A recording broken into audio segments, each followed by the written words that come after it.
Hello students, let's read the question. So the question is, in which phase of cell cycle semi-autonomous organelles duplicate? पूछा गया cell cycle के इनमें से किस phase में semi autonomous organelles जो होते हैं वो डुप्लीकेट होते हैं. सो सेमी ऑटोनोमस ऑर्गेनल्स जो है हमें पता है कि कौन से होते हैं, जैसे माइटोकॉन्ड्रिया, देन प्लास्टिड्स. ये जो होते हैं ये ऐसे ऑर्गेनल्स हैं जिनके पास इनका खुद का जो है डीएनए होगा. डीएनए के अलावा इनके पास राइबोसोम्स हैं. राइबोसोम्स होने की वजह से क्या है, इनके पास खुद का अपना प्रोटीन सिंथेसिस मशीनरी है. तो ये जो है खुद ही डुप्लीकेट कर सकते हैं बाय बाइनरी फिजन से डुप्लीकेट कर सकते हैं.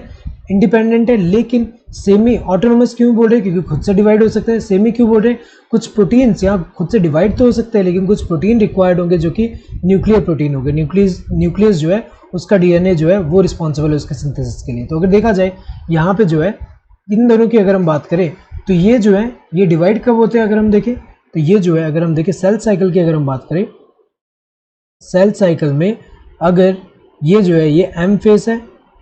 एम फेस कौन सा है, माइटोटिक फेस, जिसमें क्या होगा एक्चुअल सेल डिवीजन हो रहा है. और रिमेनिंग वाला कौन सा, इंटरफेस है. नाउ जो इंटरफेस है इसमें अगर हम देखिए सब डिवाइडेड है 3 फेस में, G1, S एंड G2. तो सबसे पहले क्या होगा कि जैसे सेल डिवाइड होगा एम फेस से, तो ये सेल जो डिवाइड हुआ ये क्या करेगा, ग्रो करेगा. और यहाँ पे सेल जैसे डिवाइड हुआ एंटर हो जाएगा G1 फेस में, जिसमें क्या हो रहा है सेल का ग्रोथ होगा एंड यहाँ मेटाबॉलिकली एक्टिव है सेल.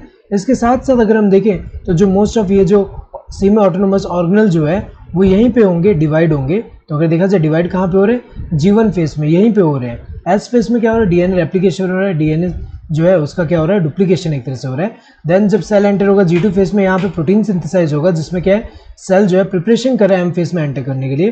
तो अगर देखा जाए यहाँ पे सेमी ऑटोनोमस ऑर्गेनल जो डुप्लीकेट हो रहे हैं किसमें हो रहे हैं, G1 फेस में हो रहा है.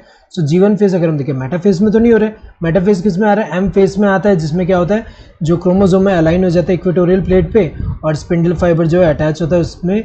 जो क्रोमोसोम जो होगा यहाँ पे जैसे सेल है, सेल के अंदर जैसे यहाँ पे क्रोमोसोम्स है अलाइन हो जा रहे हैं कहाँ पे, इक्वेटोरियल प्लेट पे, और स्पिंडल फाइबर जो है अटैच है किस पे, यहाँ पे जो क्रोमोसोम है उनके सेंट्रोमेयर रीजन पे जो काइनेटोकोर प्रोटीन प्रेजेंट है उससे अटैच कर रहे हैं.